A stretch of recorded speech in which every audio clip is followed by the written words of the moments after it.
там структурамі дзяржаўнымі, але галоўны наш прынцып, мы ніколі не адмаўляемся ад сваіх ідэалаў. Калі мы любім чырвона-белы сцяг, то мы яго любім, і мы не скажам іншым, што мы яго не паважаем. То бок у нас ёсць прынцыпы, у нас ідэалы, але супрацоўнічаць для агульнай справы, а агульная наша справа папулярызацыя Беларусі, вось якраз такі мы з вами гаварылі там пра нацыянальную ідэю, вось якраз такі вось і спорт, футбол, гэта частка такой магчымасці аб'ядноўваць нацыю пад агульнай нацыянальнай ідэі, перамогі, заўзення і імкнення, каб Беларусь дасягала поспехаў.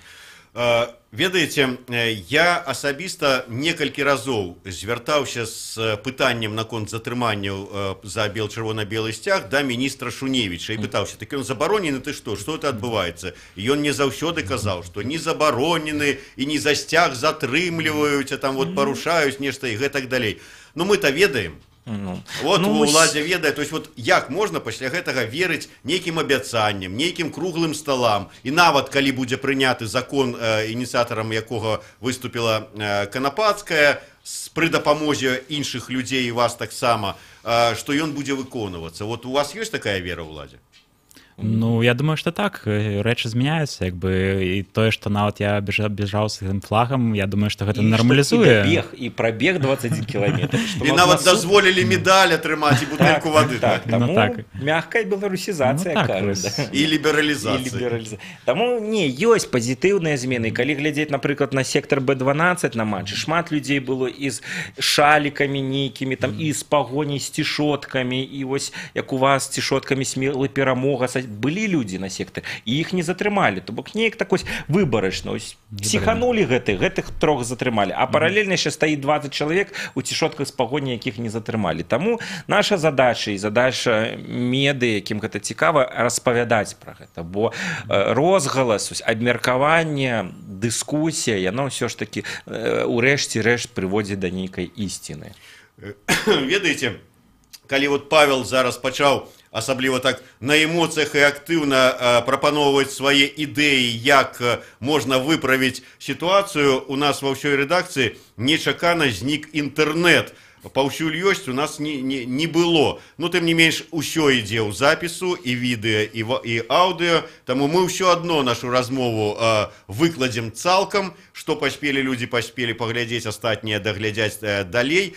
Тым не менш, вот як вы лічыце?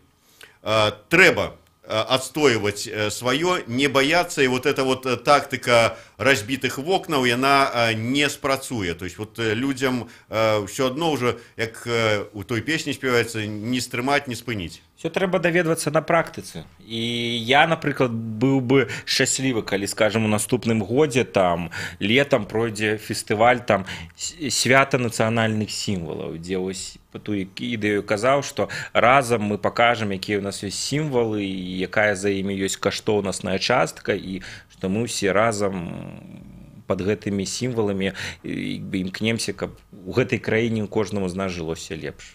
Просто банальна, але вось, я реально так думаю. А вы наступным годзе якому-нибудь, я не знаю, кенійцу чырвона-белы сцяг дайце і разам з ім бяжыце. Ну да, на жаль, таму, які пераможа. Ну тады ён можа не перамагчы, таму што ўвесь час яму трэба будзе крычаць жыве вечна па старанах, і ён проста саб'е дыханне. Ну, тым не менш, спадзяемся, што ўсё ж такі сапраўды, як кажа Павел, нешта зрушыцца і нацыянальныя сімвалы стануць цалкам дазволеныя, хоць яны і зараз нібыта не забароненыя. Будзем змяняць самі сітуацыю да лепшага, і уладзе не баяцца. Абавязкова. І бегчы да сваёй перамогі, да свайго медаля. Павел, ўсё ж такі супрацоўнічаць, нягледзячы ні на што. Але стаяць на сваіх поглядах і пераконваць, што гэта ўсё правільна, гэта аб'ектыўна, і мы не выступаем з нейкімі там шалёнымі нейкімі ідэямі. Усё аб'ектыўна, усё відавочна. Ну і зразумела, што хочацца, каб такіх іх шмат. Хочацца, каб вось такіх людзей, як уладзь, яны кожны з нас паказваў свой прыклад, прыходзячы на канцэрт, на фестываль, на гарадское свята там, і паказваюць, што вось якраз такі эфект прысутнасці ён лепш за ўсё працуе, калі шмат людзей там у цішотках з пагоняй, з налепкамі на аўто, са сцягамі на балконе ці дзесьці яшчэ, вось гэты эфект прысутнасці ён паступова, як мне падаецца, і прывучае, што сапраўды гэта не страшна, гэта нармальна. А вы верыце ў тое, што вот як кажуць, там цар хороший, это бояры начудзілі, што там нібыта абыякова там ці нармальна ставяцца да нацыянальнай сімволікі, а дзесьці на месцах вот ёсць такія, якія вот не прымаюць усё беларускае і ўсё. Там міліцыянеры, там гэбісты ці яшчэ хто. Ну, гэтага не ведаю я. Гэта трэба асабіста паразмаўляць, пераканацца. Ясна, што ва ўладзе ёсць там некалькі кірункаў, там праеўрапейскіх, прабеларускіх, прарасійскіх.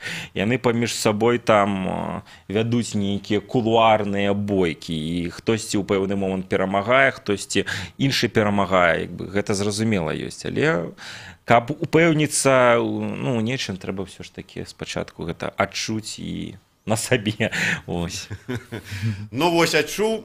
Спадзяюся, што ўсё справа да суда не дойдзе, таму што парушэння ніякага не было, апроч таго, што бег з чырвона-белым сцягам, ну, калі это зробяць парушэннем, то это войдзе ў аналог. Это будзе яшчэ адзін інфаповод.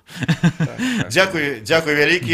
Я нагадаю, што у мяне ў гасцях сёння былі Улад Сташкевіч і Павел Белаус. Мы гаварылі пра затрыманні за чырвона-белы сцяг і пра тое, якім чынам ўсё ж такі можна выправіць сітуацыю.